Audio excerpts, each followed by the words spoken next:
Hello everybody and welcome back to KXP. I was pretty excited to see how well this space race is going. In the last episode of POV, they rushed forward and pushed a Kerbal out into space. Jebediah Kerman, the hometown hero, threw himself out into space onto an EVA walk and then back on a suborbital hop. So our agency was pretty impressed with that, but we still want to be pulling ahead in our milestones. So today we are going to try to focus on getting a Kerbal into orbit and snag that milestone. They also have been doing pretty well with planes, and so we're going to do a plane mission. But first and foremost, let's get some money, easy contracts, testing some things on the launch pad and right off the launch pad will be a nice way of keeping our funds high. A lot of our missions want us to start pursuing the Mun, but we're not quite there yet. And I want to take this rover deployment mission, but I feel like it's bugged, so we're not going to. But anyways, we made this tiny little SRB disposable rocket. It's got some dynamite on top and a Corvus decoupler on bottom. Quick hit of the spacebar satisfies that contract. And then when we launch up, we're going to go ahead, we hit run test, which is enough to satisfy the contract. But I was thinking that it was going to explode, so I hit explode. And I was thinking that I was going to self-destruct the whole rocket, but I should have hit self-destruct for that. So instead, we created a small missile aimed at the Kerbals at the tracking station.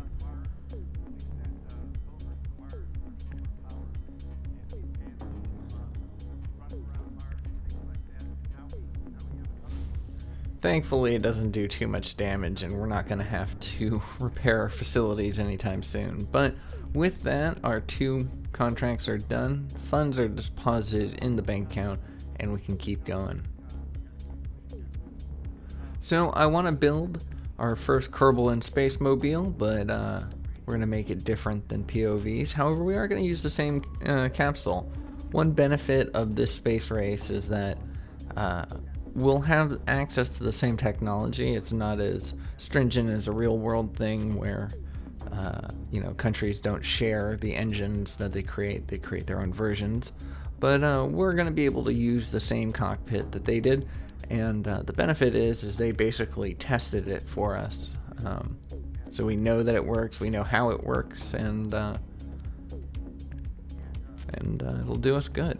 But the one problem is because of those wings that it has, it gives it an awkward center of lift. So we're going to have to fix that as well. It was a good test, but I would like a little more oomph off the takeoff. So we're going to throw on these small hammer SRBs. We're going to throw some parachutes on there as well to hopefully recover some of the costs. Go ahead and do simulation. All is good with this. We're going to go ahead and name this the first in orbit. Should be first Kerbal in orbit because we've already made orbit before with a probe, but nonetheless, this craft is capable of making orbit, which is what I wanted to see before spending any of my science, because these two nodes will help us get into orbit. But if we could do it without that, then that means we could spend that science elsewhere first. And we're going to put it here into the basic science for the Science Junior and all the other parts of it. It's only 45 points, so we have more to spend. We're also going to get enhanced survivability. Not only does it give us the access to the service bay to keep our science nice and protected, but it also gives us early life support canisters, small little canisters that'll keep our Kerbal alive. So just in case something goes wrong with our Kerbal in orbit mission, we can keep her alive long enough to rescue her. I debate on the Onion reentry module for a little bit, but I said I'm going to hold off. I can't afford that right now, but we're going to hold off on that and see what else we can get. So now that I know that this can get in orbit, it's time to put all the science on there that we can, get everything collected, make this the most useful journey possible. Let's put a probodium on there so that way we can use remote tech's flight computer to automate some of this. With the current life support, we have about 89 days of life support, so that should be good enough. And because we haven't upgraded our astronaut complex, we cannot do an EVA off Kerbin's surface. So we're going to just put this little science collector unit on there and automatically collect all the science without who is this? Wenloss, I believe her name is, without her having to go out on EVA. As much as I would like to start copying some of those aspects, because you know they got the glory of an EVA, but I just don't want to risk our Kerbal right now. And after seeing how difficult it was previously with the POV's EVA, I just, I don't want to take that chance. I want to get the science, I want to get into orbit, I want to come back home. We're going to throw on 2 extra hammer SRBs and stage them accordingly because, why go for bigger boosters when you can go for more, right? But of course, I'm not paying attention that little gear in the bottom icon, the little gear in the bottom right corner is orange, saying that we have a problem, and that is because we have too many parts on here. So I start removing things, and I'm close to. I could actually just remove that barometer and thermometer. I forgot to grab them, so in hindsight, it's funny to see that all it took was just grabbing those 2, and we would have been good enough. But I decide it's not worth it to strip down our rocket any further. So we're going to put those parachutes back on, but actually better parachutes, which brings us over our part limit. But we're going to come out here and spend our money and upgrade the VAB so we can now have 250 part maximum. That doesn't leave us with a lot of money though, so hopefully we can start making money from our contracts soon. So the other mission that we have today is we are going to barnstorm the island airfield hangars, and we did this once before in a short video celebrating my first 500 subscribers on the channel. We did a barnstorm in the storm. It was quite fun to see, but that is going to be the mission that KXP works on today. Like I mentioned, we keep seeing them. When I say them, I mean POV. We keep seeing POV doing these pretty awesome plane flights, successful landings, all sorts of things like that. And kind of getting bummed at that. We're beating them in space, but they're beating us in the air. So, we gotta keep up our reputation as good flyers. So we're gonna take this prop plane, get Windlass out onto the runway, and we are going to do the barnstorming. Looking at some wheels, but nothing is good enough. We're just going to keep our standard. Yeah, let's get on the runway, get clearance from mission control, get our engines on. Let's take flight.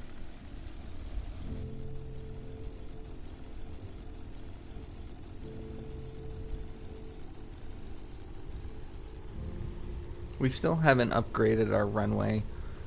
So it's pretty bumpy here, and because we have the lowest technology wheels possible, it kind of shifts us around a little bit, but thankfully we have enough speed to take off with little problem. Beautiful day to fly as we leave the KSC. We could have technically left from the island runway, but feel that a flight to the island is more appropriate for a mission like this.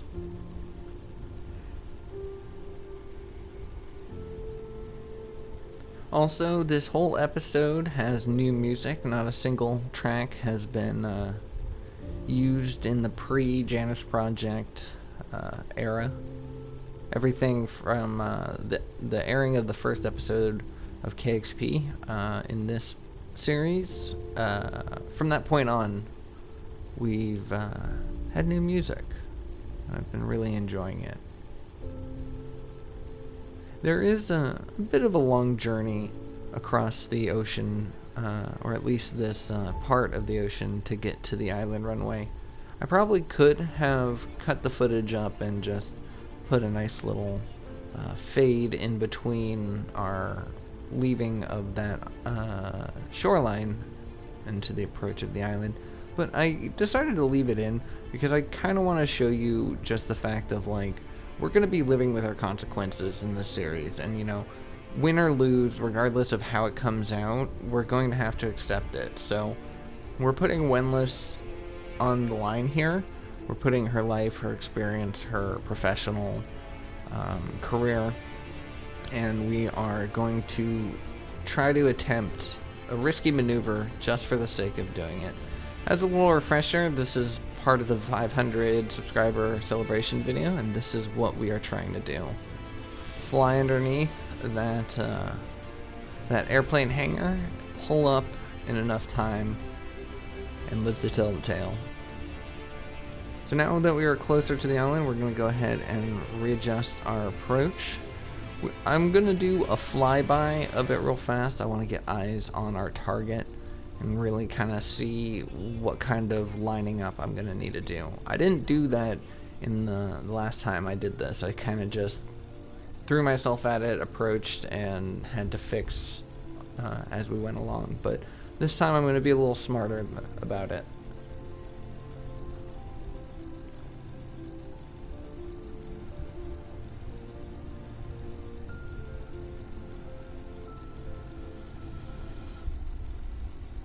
I thought about landing. You know, we are kind of lined up for it, and that would be our first successful landing of the program, but we're just going to keep our speed going and fly right past it. Landing is hard enough, and if we mess up the landing here, then that's the end of the mission. There's no need. Alright, so I got eyes on the hangar. I didn't turn my camera because I was too worried about crashing, but we do have a good idea of the angle that we're going to need to approach it from. So let's go ahead and take a wide turn, give ourselves enough room.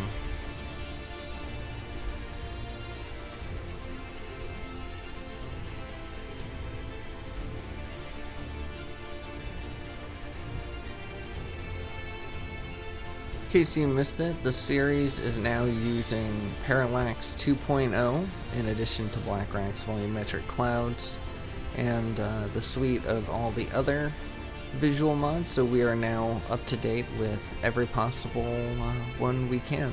Throwing as much into this to make it as beautiful as possible. So I hope you're enjoying it, and that's one thing about KXP that I love POV, I love being in first person, but I can never give up the third person Kerbal because there's just so much to see around us. But anyways, here we are approaching the island. There is a pretty significant hill in our way. We can't just come to the altitude we need. We're gonna have to hop over it, pull down, pull up, and hope for the best.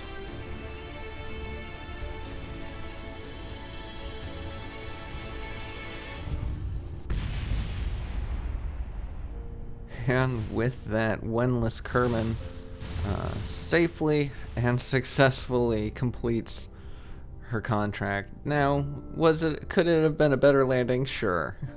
But was it a landing that she survived? Yes, it was. And so therefore, we're just going to grab her, take her home, and count our blessings on that one. But there's no time to rest on your laurels, Winless. Enjoy the ribbons that you have earned, and then get yourself ready for mission number 2.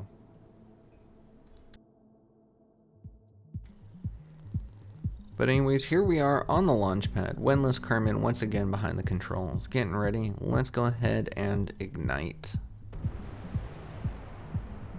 So the two hammers have enough thrust to weight ratio to lift us off the launch pad pretty easily, which is nice. We don't have to launch all 4 just to move our craft. So that gives us a lot more freedom of movement with our stages.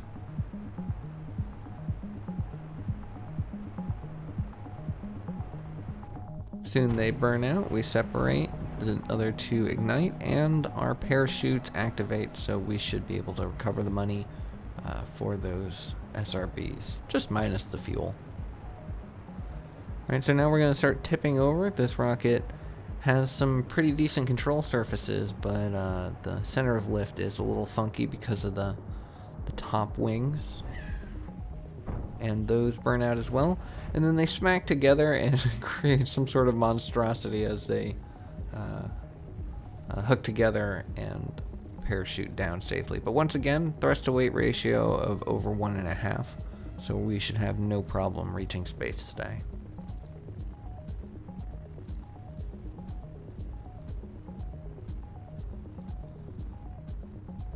Unfortunately, there is no contract to get a Kerbal into orbit. There is to get into orbit just in general with a probe or otherwise, but we are not going to be making any money for this milestone. But thankfully we had built up enough in our coffers that it shouldn't matter all that much. And this is a relatively cheap rocket.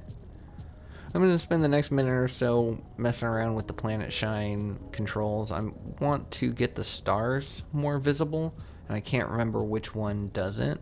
I also want to make sure that my craft is visible because I recently learned that just because you're on the dark side of a celestial body doesn't mean you have to not be able to see anything. So that's pretty nice. I think it'll be good for us going forward because it's always like I want to bring you the realism of the darkness of space, but you know, I also want to not have to show you a black screen for as long as possible. But anyways, I'm starting to get distracted with the planet shine controls, and I'm realizing that I'm quickly approaching my apoapsis as well as the end of the fuel in that tank. So we're going to go ahead and separate. I'm not as high as I'd like to be. Our apoapsis is indeed in space, but I want to be at about 115 kilometers or so before it's starting to circularize. Thankfully, we have quite a lot of delta V. Unfortunately, we do not have a good thrust to weight ratio. 0.52 is practically nothing. However, we will be in space, so it's not nothing, but we're gonna have to be careful with our maneuvers going forward if we want to avoid getting stuck in space.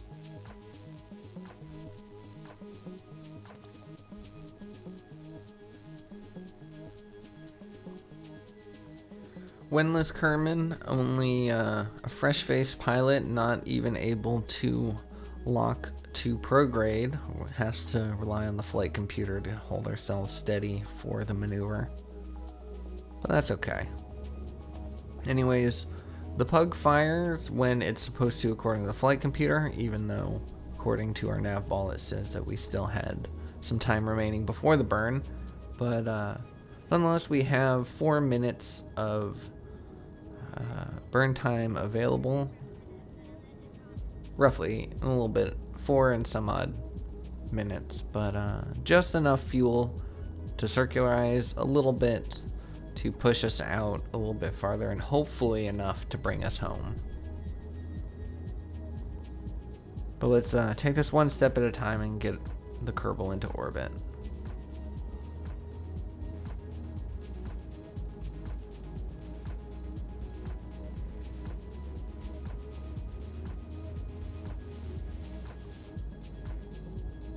I should have done science here. I was in low space. There's really no reason not to, but nonetheless, I don't do that science just yet. I think I was just solely so focused on the mission of getting to orbit.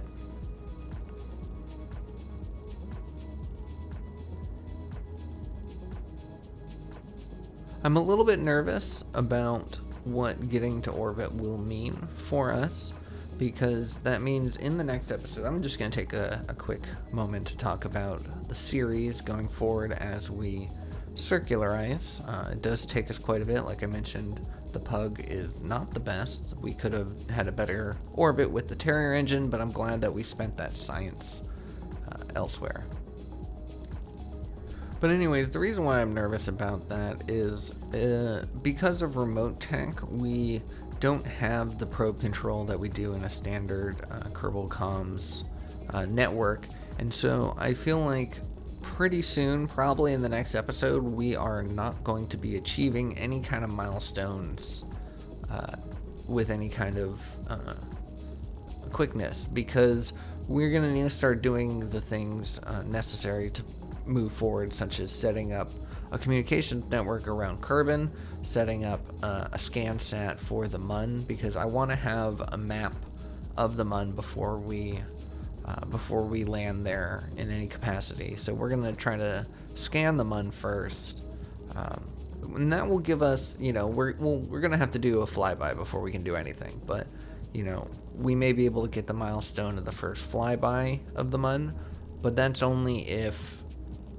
POV does the busy work that we need to do of getting a satellite into orbit. If they choose to ignore that contract, then they may sneak the first flyby away from us as well. But I don't feel that it's appropriate for us to push past the objective of getting a communications satellite in orbit.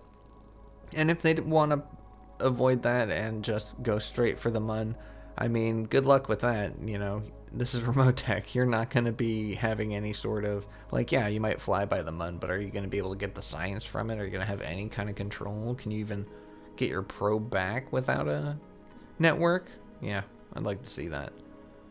But anyways, we are now in orbit. I talked right through that, my whole trash talk.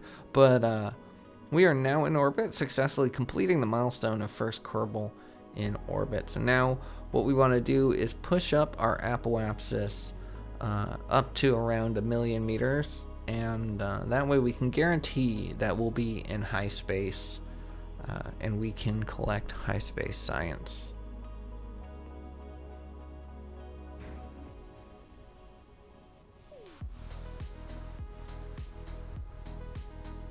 And getting ready to burn. And there we go, 350 some odd meters per second out of our 690. Not too bad. Hopefully that'll be plenty to bring us back down to the surface.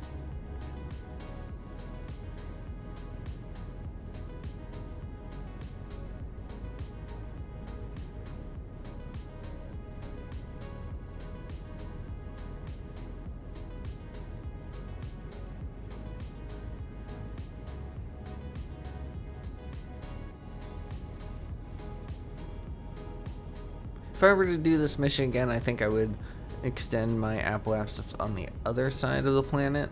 I really didn't want to land in the darkness, and the way that we're setting up our periapsis means that if we tried to come in at our periapsis, then we will be landing in the darkness. As you see, we're heading towards nighttime. The sun is behind us, so if we'd be coming through the atmosphere here, then we would be coming in on the dark side. But anyways, we got our apoapsis up to the 1 million meters that we want. We've got 307 meters per second delta V left in the tank, and as long as we burn retrograde at our apoapsis, that should be enough to drop our periapsis the handful of kilometers necessary to get back into the atmosphere.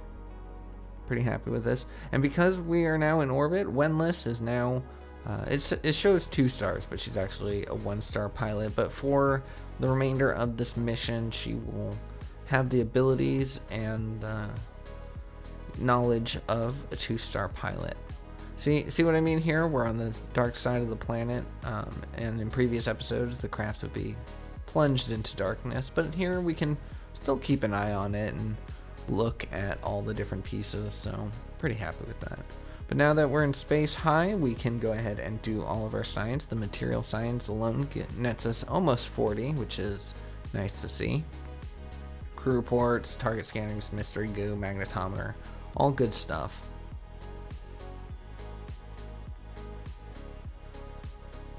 And so now what I should do next is collect all the science into that science collection unit. However, I will not do that until later, and not the best move, but you live and you learn, or you live at any rate, and hopefully we'll remember to be able to do that next time.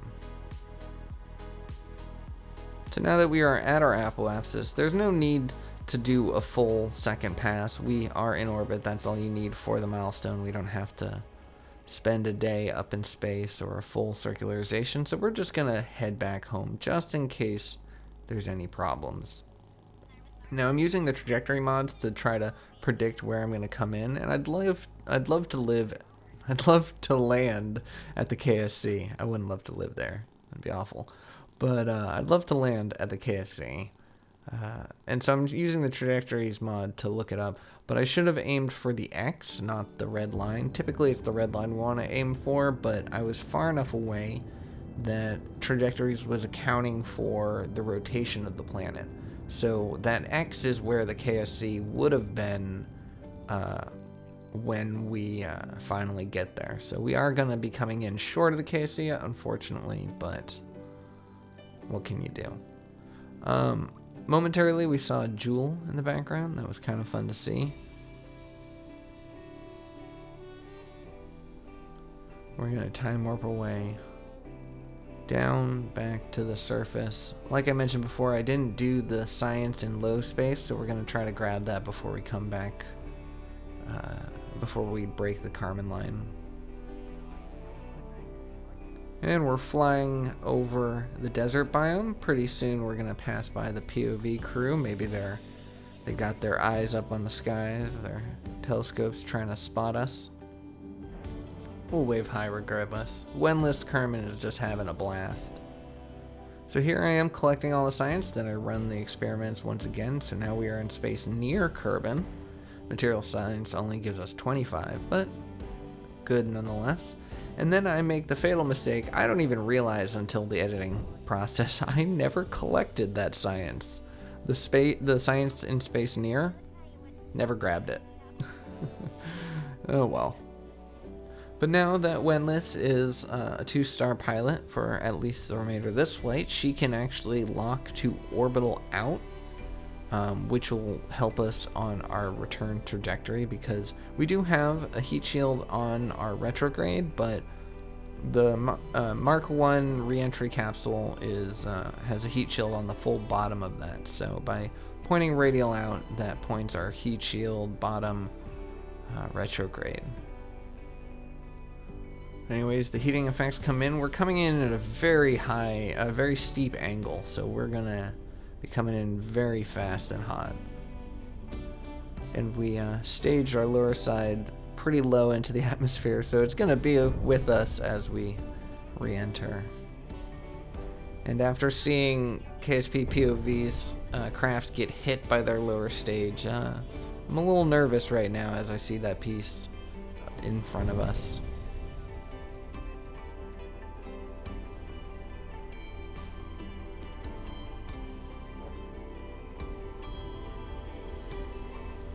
Having a nice flat, wide surface to spread out the air molecules helps us slow down pretty easily, which I'm happy to see, and once again our heating has dissipated. We are fairly far away from the KSC. Like I mentioned, I should have looked at the X as opposed to the line, but we'll try to keep that in mind next time. Right about now, I was thinking, oh, it'd be cool to land over on that piece of land there instead of the ocean. Maybe I can get a crew report or something. And I could have done it, actually. That's what this capsule is meant to do, is glide. But I was not thinking of, I should have unchecked lock to prograde, and then I could have just kept myself at an angle, and it would have glided over there with no problem. But because I locked to prograde, I was rocking back and forth and didn't have the control I wanted. So once again, learning from our mistakes, and POV will now see this footage and they'll learn from ours as well. Once again, putting back challenge into this space race. But with that, our parachute has fully deployed and we are now coming home safely. I'm pretty happy with this episode, how it came out. We got one major milestone. The Barnstorm isn't going to count for the Janus Project's milestones. All that is just completing a contract in a cool way, but I wouldn't say is crucial to the space race itself. So the only milestone we made is this one right here, but once again, this was a pretty huge one. I'm looking forward to the challenge of what this means before. I know I said that I was nervous about what this will mean going forward because we're going to have to take a step and slow down and work on probes, but I'm excited to push forward. This is only episode 3 and we got a Kerbal in orbit already. Very stoked. And I hope you are as well. Let me know what you've been thinking about this Janus project. If you watch both KXP and POV, which one you like more, or which one you're secretly rooting for. But yeah, let me know. I'd love to hear from you. But anyways, that is where I'm going to leave today's episode. Thank you so much for watching. I hope you enjoyed it. I hope you're looking forward for more KXP. If you did, think about subscribing. Drop me a like. Let me know your thoughts, and I will see you all in the next one. Take care.